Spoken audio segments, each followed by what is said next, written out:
कि राम दशरथ का बेटा नहीं था, श्रृंगी ऋषि की नाजायज औलाद था। क्या हम नाजायज औलादों को भगवान मानेंगे? अयोध्या नाम का कोई नगर ना था, ना है, राम नाम का कोई शख्स भारत की किसी भी जाति का नहीं है। पुष्य मित्र शुंग नाम के विदेशी ब्राह्मण को ही राम कहकर प्रचारित किया जा रहा है। मुगलों के महलों में किन्होंने अपनी बहन बेटियां भेजी थी? मूल निवासियों ने भेजी थी या इन दबदबे वालों ने भेजी थी? जब संगी पीटे जाएंगे, जय भीम जय जाट चिल्लाएंगे। सबसे पहले मैं आप लोगों को यही बताना चाहता हूं, दुनिया में जाट नाम की कोई जाति नहीं है। जाट जातियों के समूह का नाम है। इस देश में यहूदियों की नाजायज औलाद, विदेशी ब्राह्मणवादियों को छोड़कर भारत का हर शख्स जाट है। जाट उसकी नस्ल है, जाट जाति नहीं है, जाट जातियों का समूह है। और हमने ये हरियाणा के राखीगढ़ी में जो ऐतिहासिक गांव है खुदाई में, जहां हमारा कंकाल मिले थे हमारे महापुरुषों के, जिसमें साबित हो गया हम इस देश के मूल निवासी हैं। आप इसे द्राविड़ कह सकते हो, मूल निवासी कह सकते हो, बहुजन कह सकते हो, इन सभी का अर्थ ही जाट है। जाट का जो शाब्दिक अर्थ है, जुट कर रहना और बांट कर खाना। जो लोग इकट्ठे रहते हो, बांट कर खाते हो, उन्हें ही जाट कहा जाता है। ये जो 6747 जातियों में जाटों को ही बांटा गया है। मैं चैलेंज के साथ, दावे के साथ और हिस्टोरिकल एविडेंस तथ्यों के साथ, डीएनए के आधार पर, गोद के आधार पर दावा करता हूं, एक भी जाति ऐसी नहीं है जिसका गोद जाटों से नाम मिलता हो।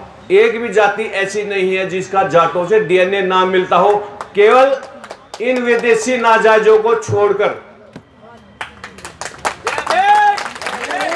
और ये बातें हम हवाई नहीं कह रहे। 30 साल की हमने स्टडी की है।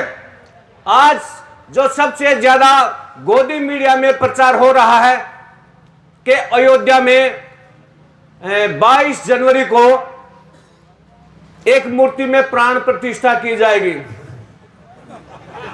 एक मूर्ति में प्राण प्रतिष्ठा की जाएगी।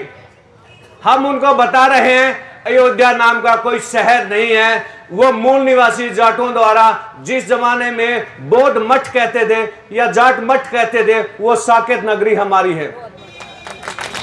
अयोध्या नाम का कोई शहर नहीं है। और हम दावा करते हैं राम नाम का कोई शख्स भारत की किसी भी जाति का नहीं है। पुष्य मित्र शुंग नाम के विदेशी ब्राह्मण को ही राम कहकर प्रचारित किया जा रहा है। तो वो कह रहे उसके नाम के दिए हम क्यों जलाएं? और हम ये चैलेंज करते हैं, आने वाले टाइम में साकेत नगर में, उसी जगह पर जहां पंडित पुजारी आज किसी मूर्ति में जान डालने की बात कह रहे हैं, उन्होंने अपने किसी आज तक एक भी बाप दादा को जिंदा नहीं किया है। भला मूर्तियों में भी प्राण आ सकते हैं। उसी जगह पर आने वाले समय में, ठीक उसी जगह पर उस मूर्ति को हटाकर हम गौतम बुद्ध की मूर्ति रखेंगे। साकेत नगर हमारा था, हमारा है, हमारा रहेगा। अयोध्या नाम का कोई नगर ना था, ना है, ना रहेगा। सरयू नाम की नदी ना कोई थी, ना है, ना होगी। गोमती नाम की नदी थी, है और रहेगी। हमारे इतिहास को कहां तक तोड़ मरोड़ के पेश करोगे? कहां तक चोरियां करोगे विदेशी लोगों? यह मूल निवासियों का देश है। जिस मकसद के लिए हम यहां इकट्ठे हुए हैं, रितु नाम की कोई प्रोफेसर इस यूनिवर्सिटी में होगी, वो प्रोफेसर होगी इस यूनिवर्सिटी में। रितु प्रोफेसर बाद में है। वो जाट नस्ल की बेटी पहले है। और जाट कभी इज्जत के साथ समझौता नहीं करते, कभी नहीं करते। जितना मर्जी पुराना इतिहास उठाकर देखो। यहां शाहीन बाग में भी हम आए थे, वहां भी कुछ हरामियों ने यहां के एक अखबार में खबर लगवाई थी कि कल जाट और गुजर लठ लेकर आएंगे और शाहीन बाग वालों को भगाएंगे। शुक्र है उस खबर का हमने अखबार में उसी दिन नोटिस लिया। हम तुरंत, जब ये अखबार हमारे हाथ में लगा, हम शाहीन बाग से निकलकर जामिया यूनिवर्सिटी में थे। हम जामिया यूनिवर्सिटी का मंच तुरंत छोड़कर वापस शाहीन बाग में गए थे। शाहीन बाग में मंच पर खड़ा होकर उसी दिन हमने ऐलान किया था, यहां पर ना लठ लेकर कोई जाट आएगा ना गुज्जर आएगा, ये इन संघियों की शरारत है।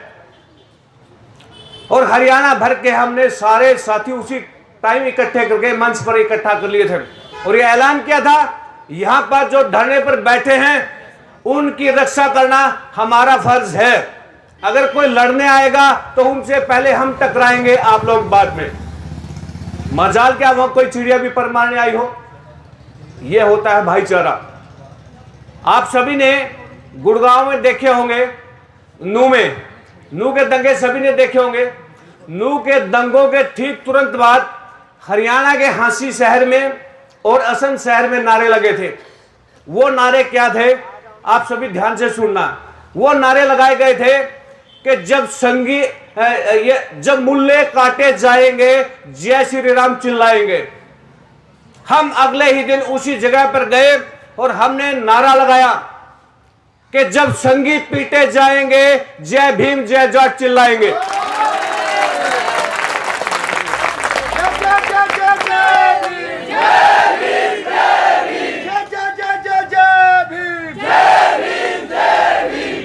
एक भी संगी की औकात नहीं कि बिलों से बाहर निकल कर आया हो। हम 7 दिन लगातार बार बार दोनों शहरों में गए। एक भी संगी, जिनकी दुकानें थी दुकानें बंद करके भाग गए, आए नहीं कोई भी मैदान में, क्योंकि ये टट्टी की ओट में शिकार करने वाले कायर लोग हैं। सावरकर की नाज औलादे हैं। सावरकर कभी मैदान में नहीं डटा और हमारा तो सदियों पुराना इतिहास है। हम तो जन्मजात लड़ाके हैं। हम इनको संदेश देना चाहते हैं। क्या ये लोग चाहते हैं भीमा कोरेगांव दोबारा दोहराया जाए? यही चाहते हैं ना ये लोग? इतिहास उठाकर देख लो, जितने भी विदेशी हमलावर आए, जितने पंजाब के रास्ते आए, सभी को जूते मारे गए। और जो गुजरात के रास्ते आए, पंडित पुजारियों ने सभी का स्वागत किया। सोमनाथ मंदिर को लुटवाने वाले पंडित पुजारी थे। और अब जो मामला इस देश में सबसे ज्यादा आज की तारीख में चर्चा है, आपने देखा होगा, ये कुछ रईसजादे कह रहे थे कि दबदबा था, दबदबा रहेगा। देखा होगा वो पोस्टर उठाए हुए। हम उस दबदबे का भी थोड़ा सा समीक्षा करके बताना चाहते हैं। हम मानते हैं उनका दबदबा था और है और रहेगा, और हमारा दबदबा क्या है वो भी बताना चाहते हैं। उनके दबदबे में और हमारे दबदबे में फर्क है। उनके दबदबे में और हमारे दबदबे में फर्क है। उनका दबदबा यह है, मुगलों के महलों में किन्होंने अपनी बहन बेटियां भेजी थी? मूल निवासियों ने भेजी थी या इन दबदबे वालों ने भेजी थी? वो मूल निवासियों, एक भी मूल निवासियों ने, किसी ने अपनी बहन बेटियों के किसी मुगल महल में नहीं भेजा। हम लोग टकराने वाले हैं, टकराते हैं। बहन बेटियों की इज्जत के लिए जान देना भी जानते हैं और जान लेना भी जानते हैं। कोई गलतफहमी में नहीं रहना। उत्तर प्रदेश के गोंडा का बिरजू नाम का एक गुंडा जो इस देश के मूल निवासियों को ललकारता है, छठी का दूध याद दिला देंगे। छठी का दूध। गलतफहमी में मत रहना। आप सत्ता की गुलामी करके दबदबा कहना चाहते हो।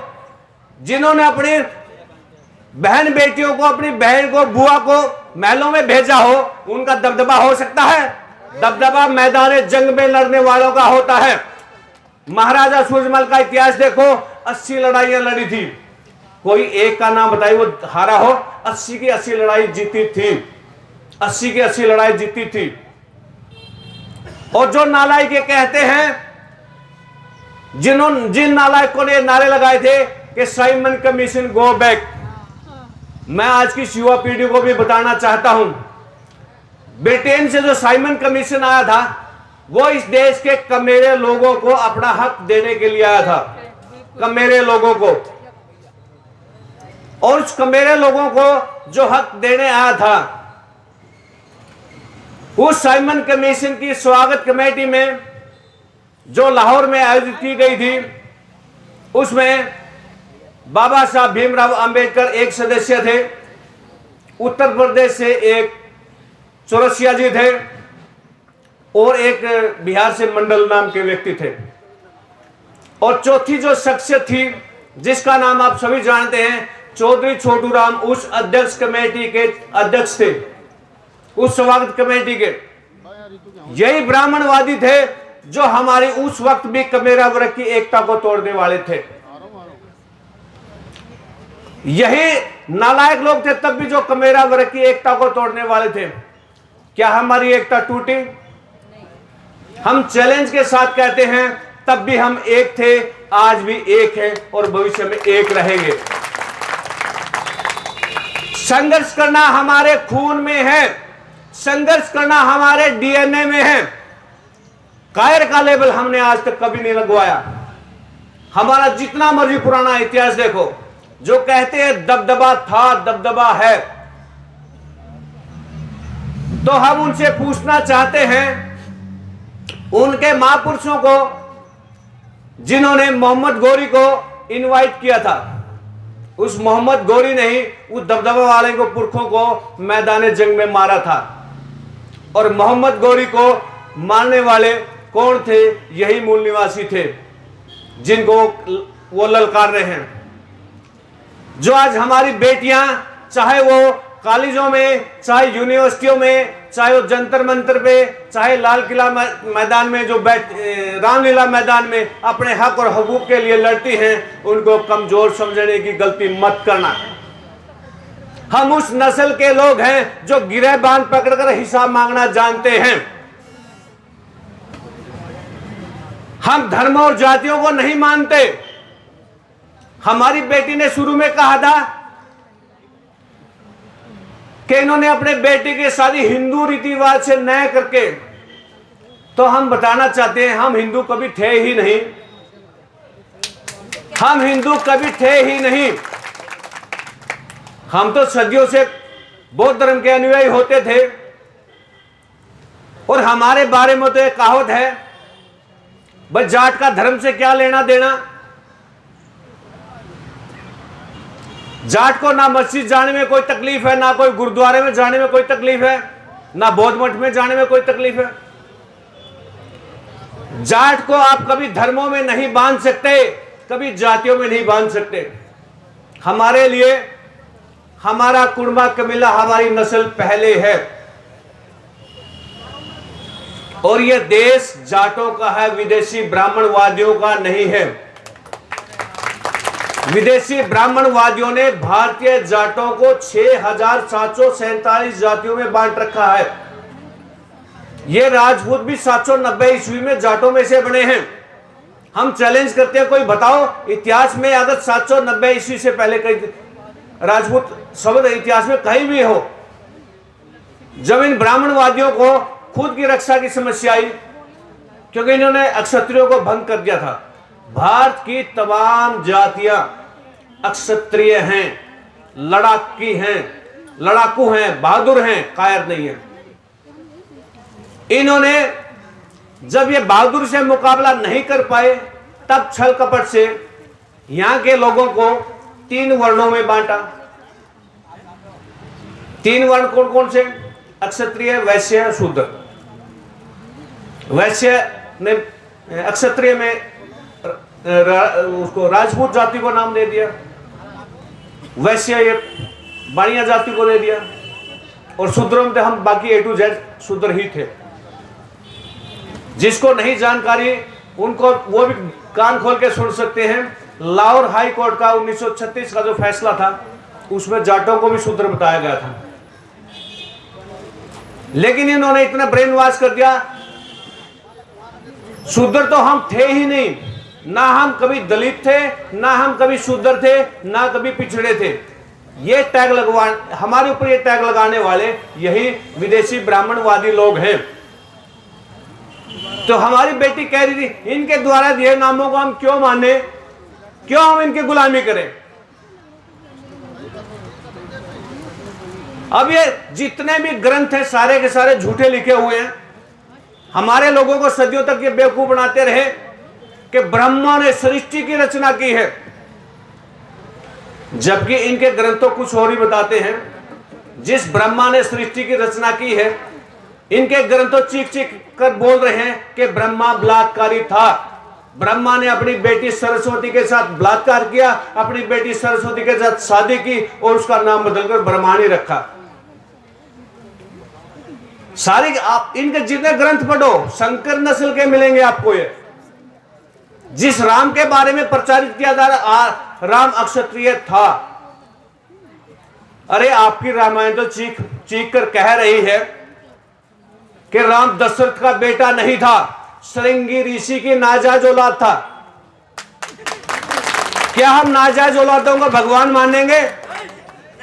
क्या हम बलात्कारी लोगों को भगवान मानेंगे? क्या हम कातिल लोगों को भगवान मानेंगे? कोई बता दे भगवान बुद्ध ने किसी का कत्ल किया हो, बताओ ना। रविदास ने किसी का कत्ल किया हो, छोटू राम ने किसी का कत्ल किया हो, अम्बेडकर ने किसी का कत्ल किया हो, किसी के साथ कोई छेड़खानी बदतमीजी की हो। हमारे महापुरुष अच्छे चरित्रवान थे, सभी के सभी जागरूक थे, सभी के सभी पढ़े लिखे थे। हमारे को अनपढ़ बनाने वाले यही लोग थे। हमारी जो यूनिवर्सिटियां थी सबको पता है इसको चलाने वाले कौन थे। नालंदा यूनिवर्सिटी है, तक्षशिला है, विक्रमशिला है, ये सभी चलाने वाले कौन थे? यही ब्राह्मणवादी मनुवादी लोग थे और इल्जाम लगाते हैं दूसरों पर। मैं आप सबसे पूछना चाहता हूं, क्या छुआछूत मुगलों ने लागू की थी? क्या छुआछूत अंग्रेजों ने लागू की थी? नहीं की ना। आपको मंदिर जाने में कभी मुगलों ने रोका हो, कभी अंग्रेजों ने रोका हो? तो छुआछूत फैलाने वाले लोग कौन हैं? यही ब्राह्मणवादी हैं।